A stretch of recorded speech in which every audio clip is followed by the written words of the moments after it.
तो चलिए दोस्तों शुरू करते हैं आज का वीडियो। यह हमारा वीडियो का भाग 6 है, ठीक है।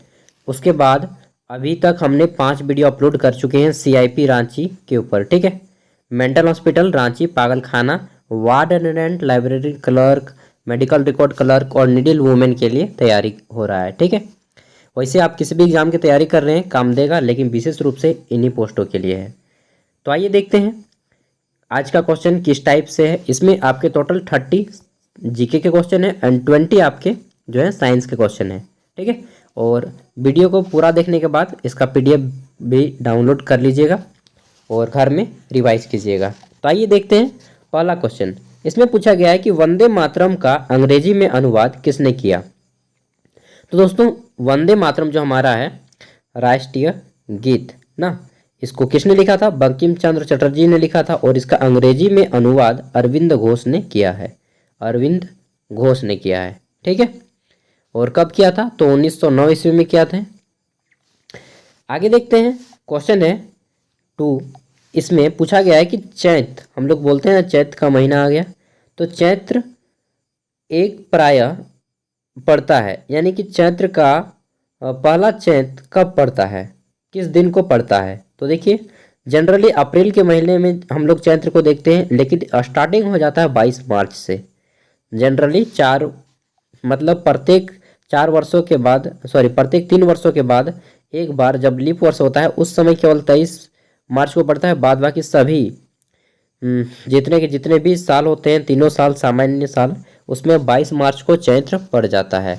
चैत्र जो है आपका पोष माघ फागुन चैत बैसाख जेठ आषाढ़ सावन भादो आश्विन कार्तिक फाग, ये सब जितने भी है ना, ये सभी है शक संवत के महीने, ठीक है, जो कि हमारे भारत में चलता है शक संवत। और जनवरी फरवरी मार्च अप्रैल ये सब जो 12 महीने, यह है ग्रेगोरियन कैलेंडर जो कि विदेशों का है, ठीक है।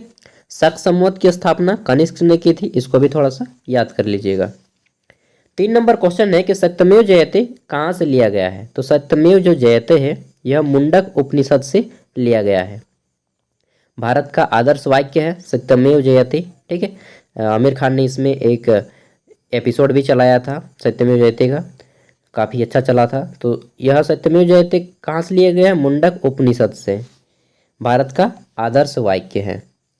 क्वेश्चन नंबर 4, इसमें पूछा गया है कि किसका उपनाम द वॉल है। देखिए द वॉल अंग्रेजी का, इसका हिंदी नाम हो जाएगा दीवार। वॉल मतलब दीवार, हम लोग बोलते हैं ना वॉल पुट्टी कराना है, दीवार का पुट्टी कराना है, तो वॉल मतलब होता है दीवार। किसको द वॉल के नाम से जाना जाता है? तो राहुल द्रविड़ दोस्तों, इनको द वॉल के नाम से जाना जाता है, क्योंकि राहुल द्रविड़ जब भी क्रिकेट खेलने पिच पे उतरते थे तो दीवार की भांति विकेट बचाए रहते थे, ठीक है, इसलिए राहुल द्रविड़ को द वॉल कहा जाता है। क्वेश्चन नंबर 5, इसमें पूछा गया है कि रेड क्रॉस का मुख्यालय कहाँ है। दोस्तों रेड क्रॉस एक विश्व स्तर का संगठन है और इसकी स्थापना 1863 ईस्वी में हुई थी। इसका मुख्यालय आपका स्विट्जरलैंड का एक बहुत ही अच्छा शहर है जिनेवा, वहाँ पे है, ठीक है, जिनेवा स्विट्जरलैंड, ऑप्शन 1 हो जाएगा। और बता दूं कि जिनेवा में बहुत सारे अंतर्राष्ट्रीय संगठनों का मुख्यालय है, तो रेड क्रॉस का भी मुख्यालय वहीं पे है।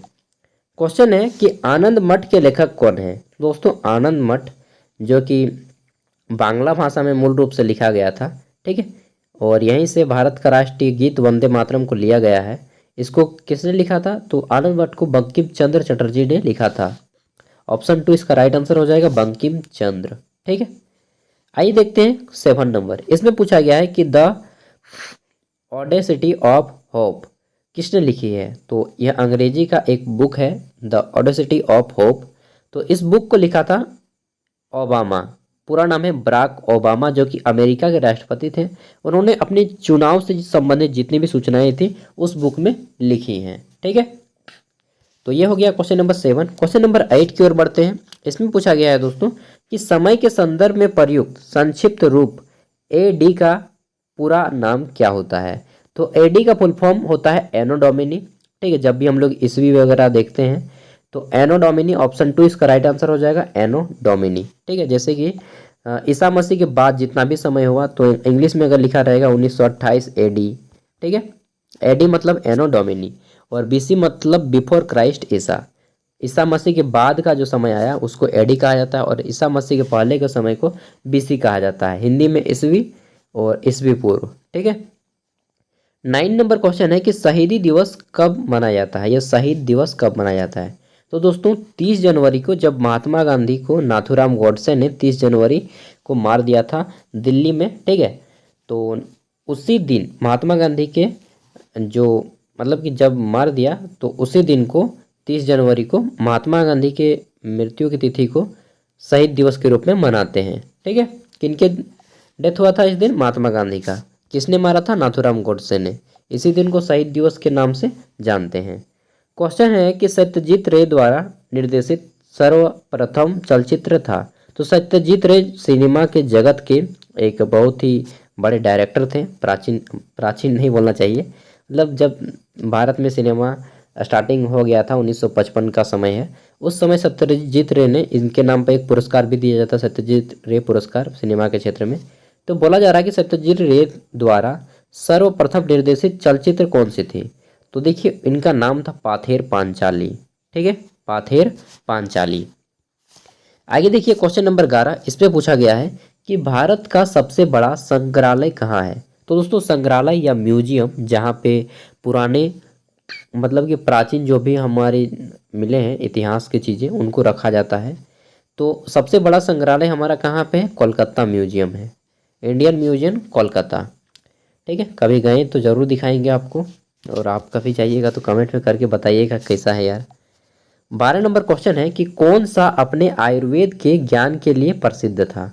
तो अपने आयुर्वेद के ज्ञान के लिए कौन प्रसिद्ध था, देखिए आर्यभट्ट तो खगोल और गणित के थे, ब्रह्मगुप्त ये सब गणित, और भास्कर गणित विज्ञान से संबंधित है। लेकिन जो धन्वंतरी है ना, धन्वंतरी, इनको विष्णु का दूसरा रूप कहा जाता है और हिंदू धर्म में पूजा भी किया जाता है। आप लोग धनतेरस का नाम सुने होंगे, धनतेरस जो कि दिवाली से 2 दिन पहले मनाया जाता है, इन्हीं धन्वंतरी के जन्मदिन पे मनाया जाता है। ठीक है, कौन सा आयुर्वेद, तो धन्वंतरी। आगे देखते हैं क्वेश्चन नंबर, इसमें पूछा गया है 13 नंबर में कि दल परिवर्तन के आधार पर, पॉलिटिकल का क्वेश्चन है कि दल परिवर्तन के आधार पर अयोग्यता के प्रावधान को शामिल करती है 10वीं अनुसूची संविधान में किस वर्ष जोड़ी गई। तो 10वीं अनुसूची संविधान में 1985 में जोड़ी गई थी। ठीक है, पॉलिटी का क्वेश्चन है, थोड़ा हार्ड है, टफ है। पॉलिटी और इकोनॉमिक्स के क्वेश्चन थोड़ा सा हार्ड रहते हैं। क्वेश्चन है 14 नंबर, भारत के संविधान में उल्लेखित निम्न में से कौन सा अधिकार मानव अधिकार की सार्वभौमिक घोषणा नहीं करती है। ठीक है, तो बताना है कि इनमें से कौन सा मानव अधिकार नहीं है, यानी कि ह्यूमन राइट्स नहीं है। मौलिक अधिकार ह्यूमन राइट्स बोलते हैं, मौलिक अधिकार मानव अधिकार वही है।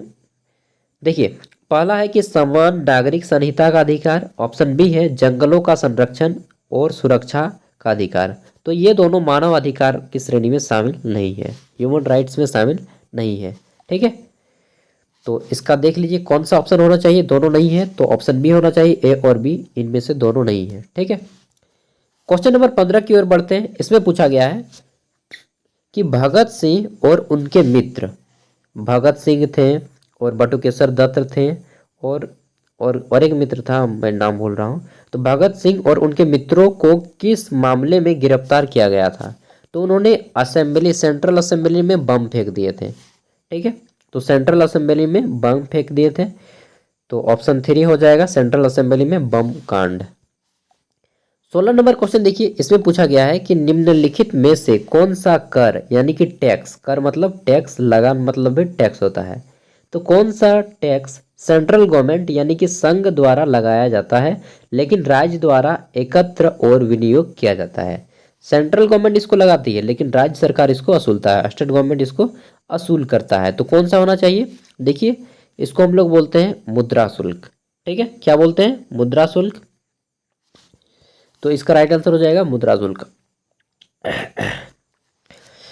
क्वेश्चन नंबर 17 देखते हैं। इसमें पूछा गया है कि विजयनगर साम्राज्य का अंतिम शासक कौन था, यानी कि विजयनगर साम्राज्य जो था उसका सबसे अंतिम राजा कौन था। तो दोस्तों विजयनगर साम्राज्य जिसकी स्थापना हरिहर और बुक्का राय नामक 2 भाइयों ने किया था, इसके अंतिम शासक थे श्रीरंग राय 3। ठीक है, श्रीरंग राय 3। और विजयनगर साम्राज्य के सबसे महान शासक थे कृष्णदेव राय। आपने नाम भी सुना होगा, टीवी में देखे हम भी होंगे, क्या तेनाली राम कृष्ण देव राय, ये सभी उन्हीं के हैं, विजयनगर साम्राज्य के राजा थे और तेनालीराम उसका मंत्री था। क्वेश्चन है कि धौलगिरी शिखर का दूसरा नाम क्या है। तो धौलगिरी जो शिखर है इसका दूसरा नाम क्या है, आइए इसे पता करते हैं। तो देखिए क्वेश्चन में ही आपका आंसर छिपा है। धौल मतलब होता है सफेद, ठीक है, और गिरी मतलब होता है पर्वत, आपने पर्यायवाची शब्द पढ़ा होगा। तो धौलगिरी, ठीक है, गिरी मतलब पर्वत, तो सफेद पर्वत, देखिए यहाँ पे कौन सा ऑप्शन है, तो श्वेत पर्वत ऑप्शन 4 है। तो धौलगिरी को श्वेत पर्वत के नाम से भी जानते हैं, ऑप्शन 4 इसका राइट आंसर हो जाएगा, श्वेत पर्वत। 19 नंबर क्वेश्चन देख लीजिए। इसमें पूछा गया है कि भारत में स्कूल बसों के लिए निर्धारित रंग कौन सा है। तो दोस्तों जितने भी भारत में स्कूली बस हैं, ठीक है, स्कूल हो या कॉलेज के बस हो, ये सभी आपके पीले रंग के होते हैं, येलो, गोल्डन कलर हम लोग बोल सकते हैं, ठीक है, गोल्डन कलर में कुछ, गोल्डन नहीं पीला ही बोलिए, येलो कलर का रहता है, पीला, और इसे आईएस द्वारा 1994 में मान्यता प्रदान की गई थी। समय समय पे रंग बदलता रहता है, अभी 1994 वाला ही चल रहा है पीला रंग, ठीक है। आगे देखिए क्वेश्चन है 20 नंबर। इसमें पूछा गया है कि वारंगल का किला जिसका अलंकारिक द्वार अब तेलंगाना, मतलब कि वारंगल का किला था, पहले था आंध्र प्रदेश में, अब आ गया है तेलंगाना में। तो पूछा गया है कि वारंगल का किला किसने बनाया था, किस राजवंश के द्वारा बनाया गया है। ये सिंपल सा क्वेश्चन है कि वारंगल का किला किस राजवंश के द्वारा बनाया गया है। तो दोस्तों यह काकतीय राजवंश के द्वारा बनाया गया था, ऑप्शन 3 इसका राइट आंसर हो जाएगा, काकतीय राजवंश, ठीक है। आगे देखिए क्वेश्चन नंबर 21। इसमें पूछा गया है कि हिंदू पौराणिक कथाओं के अनुसार निम्नलिखित में से कौन सा हथियार भगवान परशुराम के साथ जुड़ा हुआ है, ठीक है। कुल मिलाकर यही पूछा गया है कि भगवान परशुराम का हथियार कौन सा है। और यहाँ पे और एक फैक्ट दिया गया है नीचे में कि केरल जो राज्य है, केरल राज्य का जन्म भगवान परशुराम ने जब अपना हथियार, यानी कि हथियार को, कुल्हाड़ी उनका हथियार था, ठीक है, टांगा जिसको हम लोग बोलते हैं कि टांगा कुल्हाड़ी, उनको जब अरब सागर में फेंक दिया ना, तो अरब सागर के फेंकने से जो पानी का मतलब हट गया, उसी से केरल आपका बना है, ऐसा बोला जाता है। तो देखिए ऑप्शन 4 इसका हो जाएगा, कुल्हाड़ी उनका हथियार था, जिसको हम लोग ठेठ भाषा में टांगा बोलते हैं, ठीक है। 22 नंबर क्वेश्चन देखिए। इसमें पूछा गया है कि वाइपिन द्वीप अरब सागर में भारतीय तट पर स्थित बहुत ही उबड़ खाबड़ वाला और घनी आबादी वाला द्वीप है, और बताना है कि निम्न में से कौन सा शहर है जिसके समीप स्थित है। तो वाइपिन द्वीप दोस्तों आपका केरल में है, कोचीन में, ठीक है, ऑप्शन 4 हो जाएगा, कोचीन। और कोचीन को अरब सागर की रानी भी कहा जाता है, ठीक है, ऑप्शन 4। 23 नंबर क्वेश्चन देखते हैं। इसमें पूछा गया है कि स्पेनिश सबसे व्यापक रूप से बोली जाने वाली भाषा है। उसके बाद बोला गया है कि यह नेहुतल, युकाटेक, माया ये सभी भाषा के नाम हैं, और मिस्काटेक ये सभी भाषाएं हैं, जैसी भाषाओं की उत्पत्ति का कारण भी माना जाता है। तो को बताना है कि यह किस देश में के, मतलब किस देश के संदर्भ में ये सभी बातें बोली गई हैं। तो मैक्सिको इसका राइट आंसर हो जाएगा, ठीक है। मैक्सिको में स्पेनिश सबसे व्यापक रूप में सबसे ज़्यादा मात्रा में बोला जाता है, और यहाँ की जो छोटी छोटी भाषाएं हैं ये इसी से स्पेनिश भाषा से ही जन्म ली हैं। 24 नंबर क्वेश्चन। इसमें पूछा गया है कि उस अर्थशास्त्री का नाम बताइए जो अर्थवाद के सिद्धांत के साथ, अर्थ मतलब धन, ठीक है, अर्थवाद मतलब धनवाद के, धन के सिद्धांत के साथ घनिष्ठ रूप से जुड़े हुए हैं। तो देखिए इनका नाम हो जाएगा, क्या नाम हो जाएगा जी, ये अंग्रेज के लोग का नाम मिल्टन जोसेफ, यही होगा, मिल्टन फ्रीडमैन, ठीक है। मिल्टन फ्रीडमैन ने अर्थवाद का सिद्धांत दिया, थ्योरी ऑफ वेल्थ इंग्लिश में बोलेंगे तो। ये आपका किसका क्वेश्चन था, इकोनॉमिक्स का क्वेश्चन था। फिर से इकोनॉमिक्स का क्वेश्चन है एक कि जीएसटी संख्या, जीएसटी जो नंबर होता है, जीएसटी संख्या में अंकों का एक सेट जीएसटी धारक, यानी कि जो जीएसटी का मालिक है, जीएसटी धारक की इन पहचानों में से एक प्रत्यक्ष प्रकृति है। तो इसका राइट आंसर क्या हो जाएगा, देखिए पहला है पैन कार्ड, दूसरा है आधार कार्ड, तीसरा है राशन कार्ड, चौथा है मोबाइल नंबर। तो मोबाइल नंबर, आधार कार्ड, राशन कार्ड ये तो जनरली आदमी के पास होता है, लेकिन इसमें से जो पैन कार्ड है जनरल आदमी के पास नहीं होता है, ठीक है। सामान्य आदमी के पास पैन कार्ड नहीं होता है, जैसे कि मेरे पास है, क्योंकि मैं टैक्स देता हूँ, टैक्स पे करता हूँ इंडियन गवर्नमेंट को, तो मेरे पास भी है पैन कार्ड। तो पैन कार्ड होता है। और जीएसटी नंबर के बारे में बात किया जाए, अक्सर पूछा जाता है कि जीएसटी नंबर कितने डिजिट का होता है, तो 15 डिजिट का होता है। यहाँ पे पेन के बारे में हम लोग थोड़ा सा जान लेते हैं। पेन, तो पेन का फुल फॉर्म होता है PAN, P से परमानेंट, A से अकाउंट, N से नंबर, परमानेंट अकाउंट नंबर, ठीक है, अस्थाई लेखा संख्या इसको हिंदी में बोलते हैं। क्वेश्चन नंबर 26 देखते हैं। इसमें पूछा गया है कि भारत में किस वर्ष पोस्टल इंडेक्स नंबर यानी कि पिन की शुरुआत की गई थी।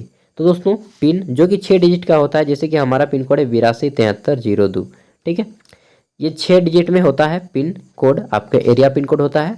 और इसे पूरे भारत में 1972 ईस्वी में 1972 में 1972 में लागू किया गया था, ताकि एड्रेस आइडेंटिफाई करने में आसानी हो। और इसके कारण वाकई में बहुत आसानी है। अगर पिन कोड नहीं होता है ना, तो आपको एरिया पहुंचाने में जितने भी कुरियर वगैरह होते हैं या फिर पोस्ट के द्वारा आपका जो सामान आता है बहुत दिक्कत हो जाता, ठीक है। क्वेश्चन है कि इबेरियन प्रायद्वीप बनाने के लिए निम्न में कौन सा देशों का संयोजन होता है। तो इबेरियन द्वीप प्रायद्वीप बनाने के लिए मतलब कि सिंपली बोलना है कि इबेरियन प्रायद्वीप जो है, ठीक है, यह किन 2 देशों में जुड़ा हुआ है। तो देखिए इसमें से कौन सा ऑप्शन राइट हो जाएगा इसका। वर्तमान स्पेन और पुर्तगाल के बीच ये दोनों द्वीप जुड़े हुए हैं, ठीक है, स्पेन और पुर्तगाल। स्पेन की राजधानी कहाँ है जी, मुझे तो नहीं मालूम है यार, लेकिन याद रखना चाहिए मुझे। पुर्तगाल का राजधानी है लिस्बन, इसका मालूम है, लेकिन स्पेन का कहाँ है, चलिए कोई बात नहीं, मुझे भी थोड़ा देखना पड़ेगा। 28 नंबर क्वेश्चन, इसमें पूछा गया है कि विश्व स्वास्थ्य संगठन वर्ल्ड हेल्थ ऑर्गेनाइजेशन द्वारा किस दिवस को विश्व स्वास्थ्य दिवस मनाया जाता है। तो दोस्तों वर्ल्ड हेल्थ ऑर्गेनाइजेशन, जिसको विश्व स्वास्थ्य संगठन कहा जाता है, ठीक है, इसको 7 कहाँ गया 7 अप्रैल, इसका राइट आंसर हो जाएगा 7 अप्रैल को प्रत्येक मतलब कि पूरे विश्व में वर्ल्ड लेवल पे हेल्थ डे मनाया जाता है, ठीक है, विश्व स्वास्थ्य day, world health day. 29 number question देखिए, 29 नंबर, इसमें पूछा गया है कि ब्रॉडवे स्थान और इसका विश्व प्रसिद्ध थिएटर शो जो निम्न में से किस शहर का है। तो ब्रॉडवे स्थान यानी कि ब्रॉडवे प्लेस आपका विश्व प्रसिद्ध एक थिएटर है सिनेमा जगत में, और यह आपका न्यूयॉर्क सिटी में मनाया जाता है, न्यूयॉर्क जो कि अमेरिका का सबसे बड़ा शहर है। क्वेश्चन नंबर 30, इसमें पूछा गया है कि भारतीय हीरा संस्थान कहाँ पे स्थित है। तो भारतीय हीरा संस्थान यानी कि डायमंड सिटी के नाम से जाना जाता है सूरत को, किसको, सूरत को डायमंड सिटी हीरा संस्थान कहा जाता है, ठीक है। और यह आपका गुजरात का एक बहुत ही फेमस शहर है। और अगर कोई व्यक्ति जैसे कि जौहरी वगैरह का काम करता है, ठीक है, सोनार वगैरह का, हीरा सोना चांदी सब का काम करता है, जिसको हम लोग सोनार बोलते हैं या ज्वेलरी बोलते हैं, जौहरी, तो ये यहाँ पे सीखने जाते हैं बड़े बड़े जौहरी, ठीक है, इन सभी के काम वहाँ पे सिखाया जाता है, इनके लिए एक स्कूल भी खोला गया है। आगे देखिए क्वेश्चन है सामान्य विज्ञान से जनरल साइंस के अब क्वेश्चन शुरू हो जाते हैं, इनके 20 क्वेश्चन है, तो आइए करते हैं। 1 मिनट छींक आ रहा है मुझे यार।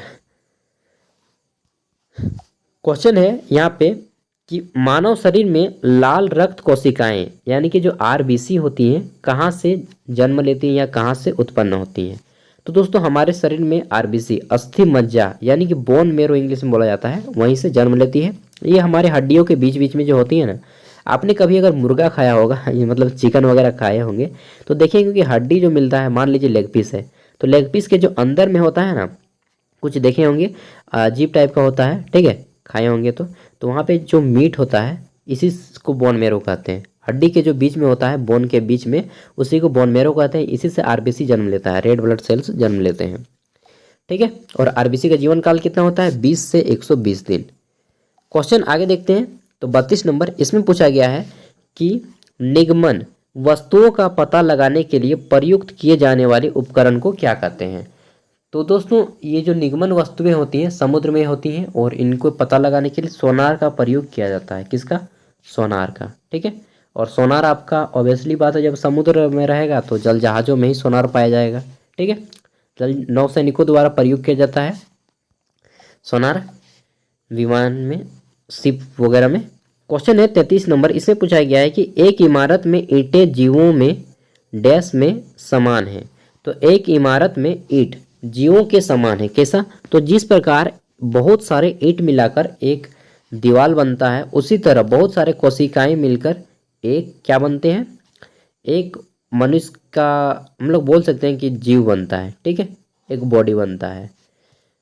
और बहुत सारे दीवार मिलकर एक घर बनते हैं, उसी तरह बहुत सारे उत्तक मिलकर एक मनुष्य का पूरा संपूर्ण शरीर या फिर अंग बनता है। ठीक है, क्वेश्चन है कि वे पदार्थ, ये रीजनिंग का क्वेश्चन जैसा था यहाँ पे दे दिया है।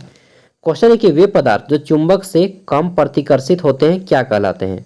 तो वे पदार्थ जो चुंबक से कम प्रतिकर्षित होते हैं उन्हें क्या कहा जाता है, प्रतिचुंबक कहा जाता है। ठीक है, प्रतिचुंबक मतलब कि ये चुंबक से सटाएंगे तो दूर भाग जाएंगे। आगे देखिए क्वेश्चन है, 3 प्रकार के होते हैं, प्रतिचुंबक होता है, एक होता है अनुचुंबक और एक होता है विद्युत लोह चुंबक।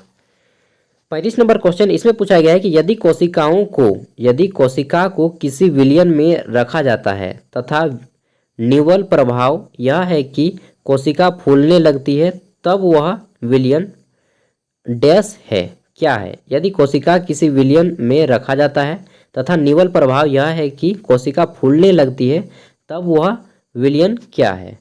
तो उस विलयन को उस समय हम लोग बोलते हैं हाइपोटोनिक विलयन। ठीक है, ऐसे विलयन को क्या बोलेंगे, हाइपोटोनिक विलयन। आगे देखते हैं क्वेश्चन नेक्स्ट, इसमें पूछा गया है 36 नंबर में कि वह पिंड जो उष्मा का अच्छा अवशोषक होता है निम्न में से कौन सा गुण वाला भी होता है। तो जो पिंड उष्मा का अच्छा शोषक होगा वह उष्मा का अच्छा शोषक होगा, वह क्या होगा जी, वह अच्छा परावर्तक होगा, परावर्तक नहीं होगा, वह पूर्वानुमान संभव नहीं है, अच्छा विकिरण होगा, हाँ ये होगा, अच्छा विकिरण होगा। तो जो पिंड उष्मा का अच्छा अवशोषक होता है उससे कौन सा गुण होता है, तो वह अच्छा विकिरण भी होता है। ठीक है, आगे देखते हैं 37 नंबर क्वेश्चन, इसमें पूछा गया है कि किसी मनुष्य के लिए नदी के जल की अपेक्षा समुद्र के जल में तैरना अधिक आसान क्यों होता है। तो कोई भी मनुष्य देखिए, अगर हम लोग तालाब में तैरते हैं ना, जितना मतलब हमारे बॉडी को एनर्जी लगता है, ऊर्जा लगता है, उससे कम ऊर्जा लगेगा अगर आप समुद्र में तैरेंगे तो। क्यों, क्योंकि जो समुद्र का डेंसिटी होता है, घनत्व होता है पानी का, वह सामान्य पानी से बहुत ज़्यादा होता है। ठीक है, तो हम लोग बोल सकते हैं कि समुद्र का जल का घनत्व ज़्यादा होता है और नदी के जल का घनत्व कम होता है। ऑप्शन 2 इसका राइट आंसर हो जाएगा, यहाँ पे घुमा के बोला गया है।